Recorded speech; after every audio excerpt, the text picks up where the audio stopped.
Kumusta po kayo? Bago po ang lahat, first things first.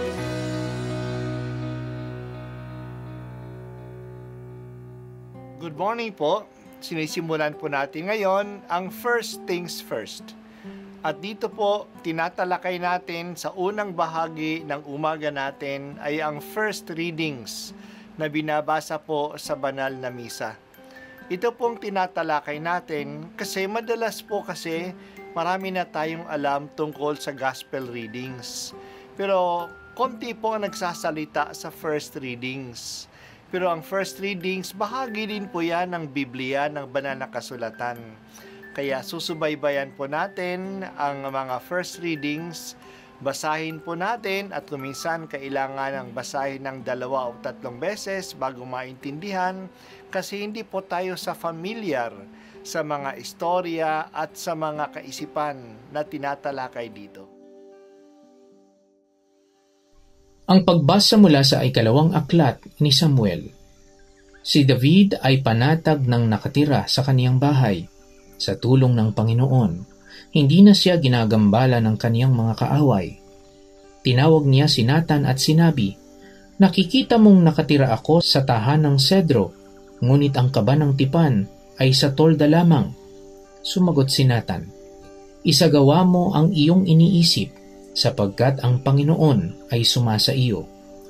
Ngunit ng gabing iyo'y sinabi ng Panginoon kay Nathan, "Ganito ang sabihin mo kay David, ipagtatayo mo ba ako ng tahanan? Inialis kita sa pagpapastol ng tupa upang gawing pinuno ng bayang Israel.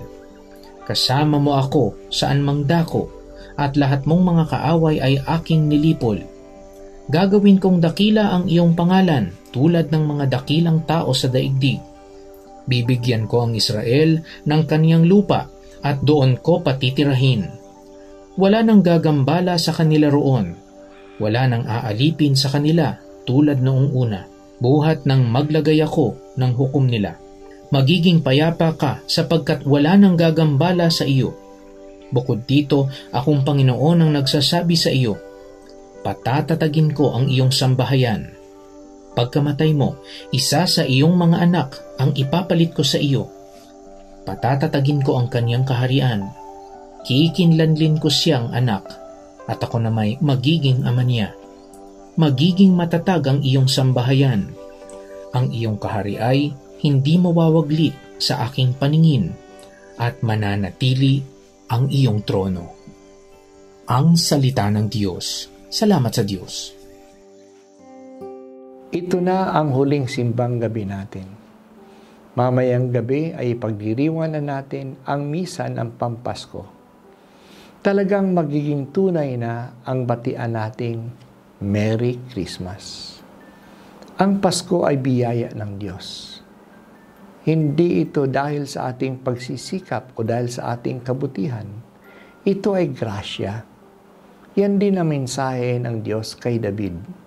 Ang lahat ay grasya. Si David noon ay nakatira na sa kanyang palasyo ng sedro, palasyo na gawa ng mga kahoy na matitigas at tatagal. Mapayapa na siya, natalo na niya ang mga kaaway niya. Napag-isip-isip niya na ang Panginoong Diyos na sinasagisag ng kaba ng tipan ay nakatira lamang sa isang tolda. Kaya nag-isip siya na gumawa ng pabor sa Diyos. Igagawa niya ang Diyos ng bahay, ng isang templo, para hindi naman sa tolda na lang siya nakatira. Pero sinabi ng Diyos sa kanya, sa pamamagitan ni Propeta Nathan, na huwag magbalak ng ganyan. Ang lahat ng naranasan ni David ay grasya. Dahil sa Diyos, kinuha siya sa pagpapastol ng mga tupa upang maging hari ng Israel.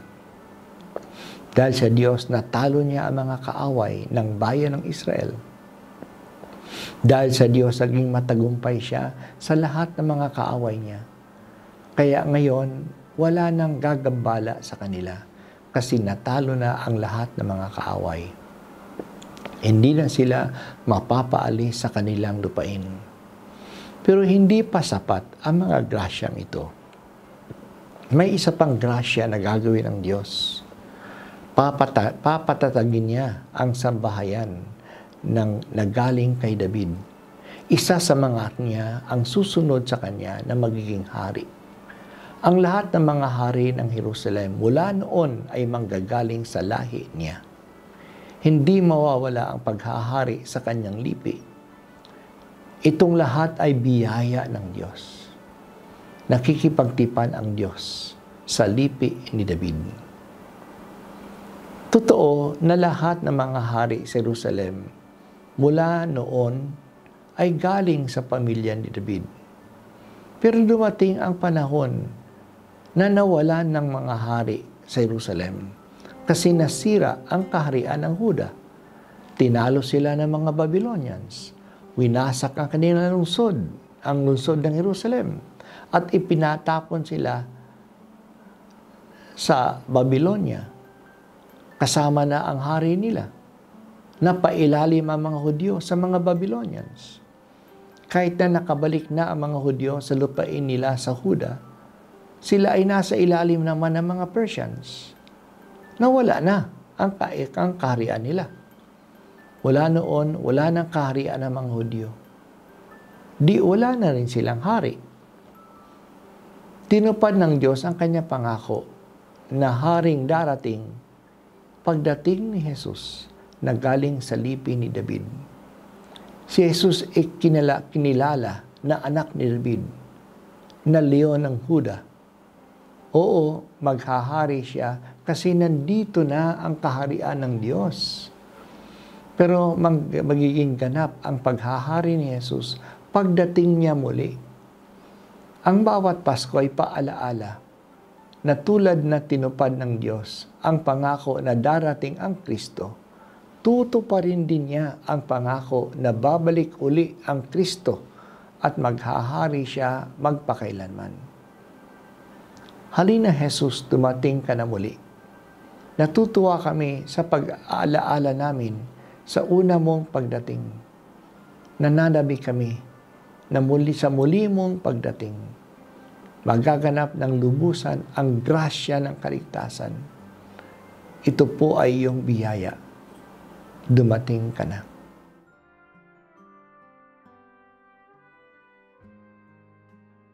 At ako po ay si Bishop Broderick Pabilio dito sa First Things First.